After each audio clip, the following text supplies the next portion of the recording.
Je vais vous parler aujourd'hui des nouveaux Buds de Google, les Pixel Buds Pro qui sont juste là. Alors pour tester les Pixel Buds Pro, on prend quoi? Eh bien on prend un smartphone de Google. Ici j'ai pris le Pixel 6 Pro. On prend bien évidemment la boîte, j'ai sorti l'étui qui est là. C'est vachement intéressant parce qu'en fait c'est la première fois que Google arrive avec des Buds, avec une réduction de bruit actif. Ils viennent monter en gamme. On avait déjà l'année dernière, c'était les Pixel Buds A, je dis pas de bêtises, qui était pas mal, à moins de 100 €. Là on monte, on est à 219 €. On arrive donc en frontal avec plein d'autres marques qui ont déjà fait plusieurs versions de Buds comme ça avec une réduction de bruit active. On va donc regarder bien aujourd'hui ce que ça raconte. Est-ce que Google a réussi son pari? Est-ce qu'il est au niveau? Est-ce qu'il a encore du chemin à faire? Bref, est-ce que ces Pixel Buds Pro sont intéressants ou alors pas du tout? On va voir. On y va. Go! La première chose à voir, c'est ce qui se passe dans la boîte. Alors regardez, on écarte ça. Vous allez voir, il y a un truc qui est assez intéressant. Guillemets, quand je dis ça, intéressant, c'est que en fait, vous avez bien votre étui qui est situé juste là. Alors on enlève l'étui, on enlève ça. On a ici, eh bien, différentes tailles d'embout pour pouvoir l'adapter à l'oreille de chacun. Donc ça, c'est plutôt pas mal et c'est assez logique. Vous avez ensuite un petit guide de démarrage, carte de garantie et compagnie, tout se situe là. Mais le truc que je trouve qui manque réellement, déjà, il manque un câble USB-C pour venir le recharger. Alors me direz-vous, tout le monde a un câble USB-C, mais la plupart du temps, lorsque vous allez venir acheter des Buds, je dirais même quasiment tout le temps, j'ai jamais vu de Buds comme ça où vous n'aviez pas de câble, eh bien vous avez un petit câble pour venir le brancher en plus, parce que si vous avez déjà un câble, probablement est-il déjà utilisé. Donc là, on n'a pas de câble USB-C vers USB-C ou USB-C vers USB-A pour venir le charger. Et ça, c'est le truc que je trouve un peu dommage. Bon, une fois qu'on a passé ce truc-là, on retrouve un étui qui est assez cool, format un peu galet, grand galet un peu, donc ça me convient aussi, c'est vraiment ce qu'on va retrouver chez Google. Vous les ouvrez. Alors le premier truc qui est vachement cool, lorsque vous l'ouvrez comme ça, vous avez du fast pair. Donc vous venez le connecter très rapidement et notamment à votre smartphone Android. Alors moi, il est déjà appairé, donc bon, fatalement,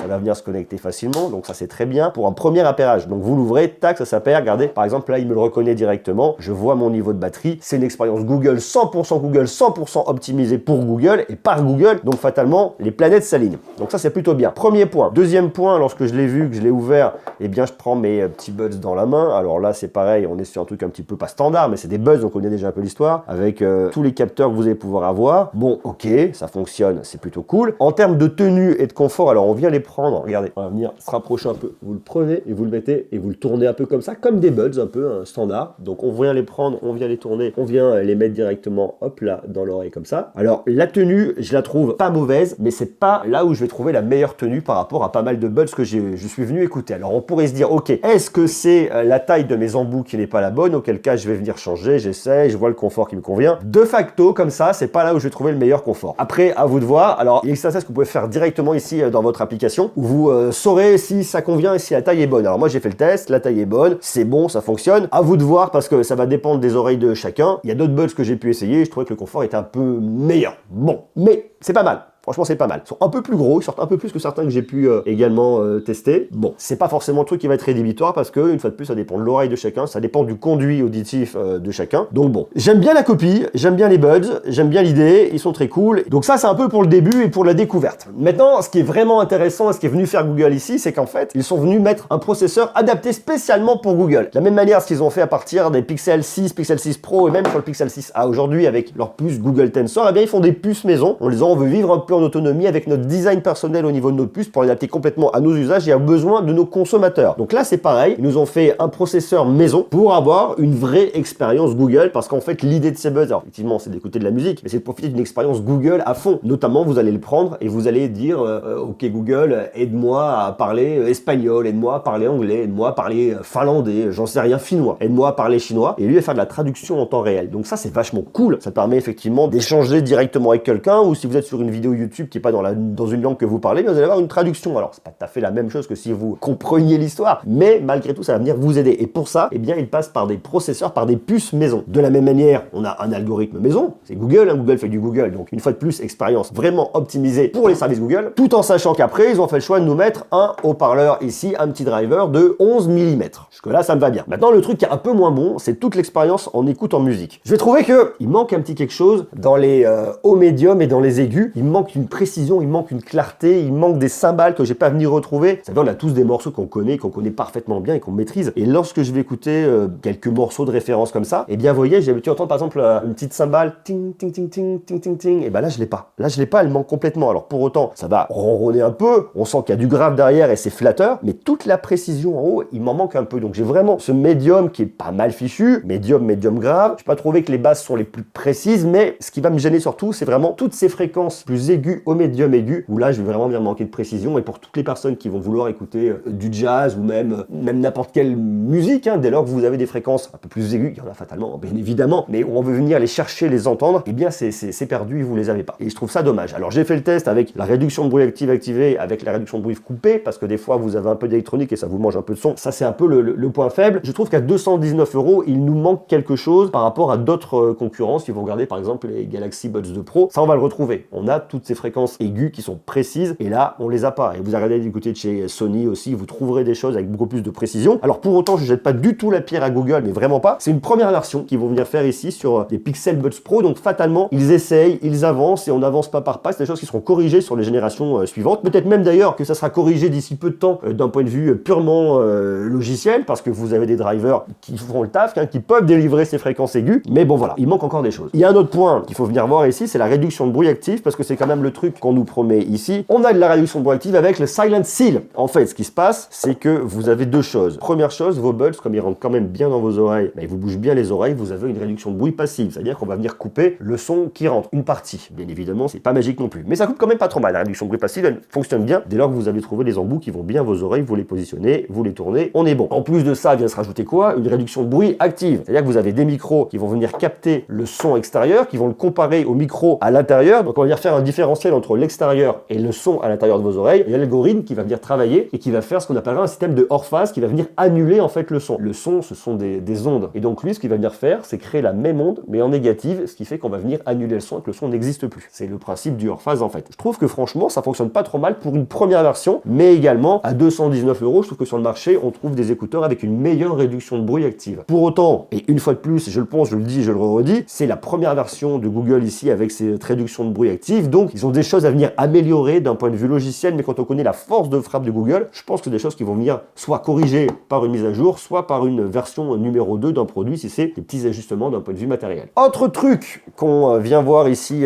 dans ces buds, eh bien c'est que vous avez une application. Alors, une application, je vous montre, je me mets un buzz, je vais dedans, et là je viens dans mes paramètres. Alors dans mes paramètres, je viens où? Je viens juste là, et pour venir retrouver, en fait c'est pas une application native, on vient la télécharger quand même l'application, c'est-à-dire que quand vous allez dans le Play Store, vous venez là, et vous venez chercher Pixel Buds, hop là, et ça vous propose, vous voyez l'application ici là, Google Pixel Buds, sauf qu'en fait c'est pas une vraie application, vous cliquez dessus et ça vous emmène dans vos paramètres Bluetooth, c'est-à-dire que vous venez ici, vous allez dans les paramètres de votre smartphone, vous allez sur Bluetooth et votre appareil, et à côté vous avez la petite roue dentée, et c'est là où vous allez avoir vos paramètres, donc il n'y a pas une vraie application. À côté de ça, vous avez quand même pas mal de choses ici, donc ça c'est plutôt bien, c'est-à-dire que vous venez retrouver effectivement le niveau de batterie, vous venez retrouver la mise à jour logicielle, votre assistant Google avec les différentes préférences, ok. Vous pouvez venir rechercher si vous perdez vos Pixel Buds, vous allez pouvoir venir les retrouver ici. Le choix de venir mettre la réduction de bruit, de la désactiver ou de mettre le mode transparence, ok. D'ailleurs, je vais mettre les deux, comme ça je vais vous parler avec le mode transparence, vous allez voir que le mode transparence fonctionne très bien. Donc là, j'ai mon mode transparence, ok, donc je viens switcher, mode transparence, activer, désactiver, suppression de bruit, bon, ok, ça fonctionne. Je vais avoir ensuite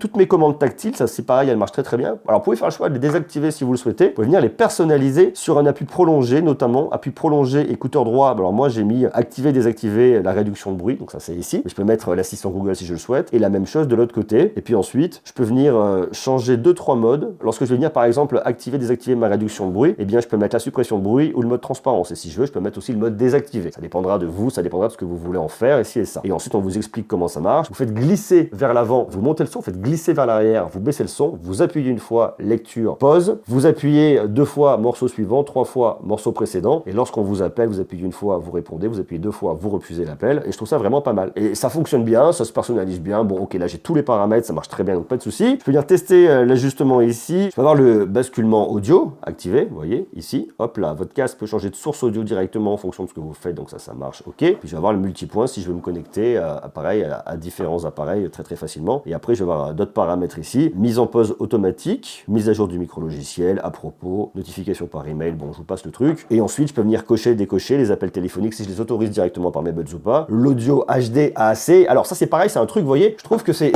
un peu dommage parce qu'en fait, ici au niveau codec, j'ai juste de l'AAC et du USB-C. C'est tout, travail minimum. Et il va venir manquer certains codecs qui vont être plutôt intéressants et qui me permettront de venir maximiser l'expérience et la qualité audio. Donc ça c'est pareil, j'espère que ça sera un truc qui sera corrigé. Peut-être un partenariat avec Qualcomm pourrait-il être envisagé à l'avenir, j'en sais rien. Multimédia, voilà, donc je peux venir cocher, décocher des choses si je le souhaite. Bon, pourquoi pas. Donc ça c'est quand même bien, l'application, elle est pas mal, elle est assez complète. On pourrait vouloir encore en venir apparaître d'autres options. Il y a deux trucs que je vais venir reprocher. Le premier truc, c'est que l'application, elle se situe uniquement dans vos paramètres, donc vous n'avez pas de vraie application que vous pouvez venir installer, trifouiller. Bon, elle est quand même là, elle existe dans vos paramètres, donc on la trouve assez facilement. Il faut venir cliquer dans les paramètres, dans le Bluetooth, et là vous la retrouvez. Donc il faut quand même venir un peu en profondeur pour y avoir accès. Premier point. Et puis le deuxième point, c'est que c'est une application qui est Android, uniquement Android et que pour Android. Donc si vous avez un iPhone, bien évidemment, ils sont compatibles à iOS, donc vous pouvez les utiliser avec un iPhone, mais pour autant, l'application telle que vous l'avez là, eh bien vous ne l'aurez pas sur iOS. Et ça, c'est quand même un peu dommage. Et après, Google nous a annoncé un autre truc, alors qui n'est pas présent tout de suite, mais qui va arriver à l'avenir, c'est le Spatial Audio, l'audio spatialisé. Ça, je vous en ai parlé, notamment au niveau des Galaxy Buds 2 Pro. Eh bien, c'est le fait d'avoir un audio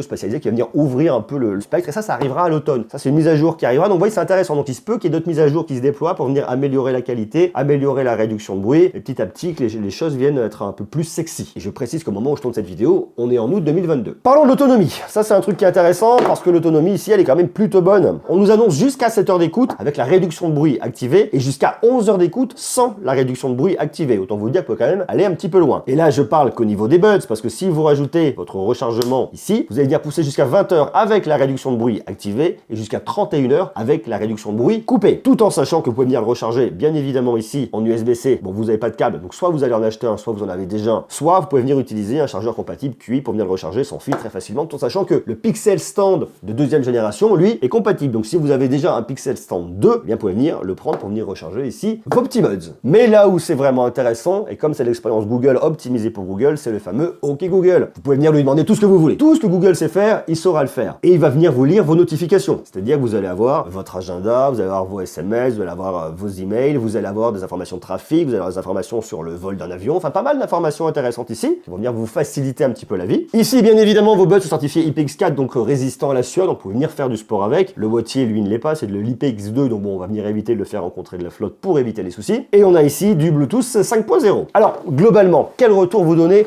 Que vous dire sur ces Pixel Buds Pro? Pas mal, mais à 219 €, c'est pas là-dessus que j'irai. Je vous dis une fois de plus, et à titre d'exemple, il y en a d'autres, mais vous avez les Galaxy Buds 2 Pro, je dis ça parce que j'ai fait le test il y a pas longtemps, 229 €, c'est 10 € de plus, mais on a du spatial audio, on a le Dolby Head Tracking, on a pas mal de choses, et on a une meilleure qualité audio de base qu'on n'a pas tout de suite ici. Donc je trouve que effectivement Google pouvait pas, ah j'ai une lumière qui m'a lâché, Google pouvait pas arriver en se disant bon bah on va faire un produit avec de la réduction de bruit active, avec du son pour eux de qualité, même s'il y a encore du taf, et se mettre beaucoup moins cher parce qu'il n'y aurait pas eu de crédibilité. Donc il a fallu forcément venir s'aligner, mais il est évident que même si ces Pixel Buds Pro font de jolies promesses, même si sur le papier c'est intéressant, même si Google va vraiment proposer des choses quand même sur le principe qui sont alléchants, pour l'instant c'est pas au niveau de la concurrence à tarif égal. Donc si on arrive à les trouver un peu moins cher, je vous dirais vers 160 €, pourquoi pas, mais à 219 € pour moi, et c'est pas tout de suite là-dessus qu'il faut aller, voir les correctifs qu'on pourra avoir dans les semaines, voire les mois à venir, et potentiellement voir ce qui arrivera avec une version 2 Pixel Buds 2 Pro qui serait peut-être, en tout cas je l'espère, plus aboutie et avec une meilleure maîtrise de la part de Google. Voilà ce que j'avais à vous dire aujourd'hui, donc je les conseille pas nécessairement, mais c'est intéressant de voir l'évolution de Google dans l'audio avec une gamme qui va être plus large au niveau de ces Pixel Buds. Donc je sais pas vous ce que vous en pensez, est-ce que vous avez déjà eu des Pixel Buds A, pourquoi pas? Qu'est-ce que vous pensez de ces Pixel Buds Pro? Est-ce que vous avez acheté? Est-ce que vous avez envie de les acheter? Est-ce qu'ils vous tentent? Dites-moi ce que vous en pensez juste en bas en commentaire. Et puis bien évidemment, on continuera à parler de Google parce que les produits sont super intéressants, sont super alléchants, que ce soit sur les smartphones, sur les écouteurs aussi, même s'il y a encore un peu de taf là-dessus, et sur plein d'autres produits de l'écosystème. Donc ça c'est très chouette. On se retrouve nous très bientôt pour continuer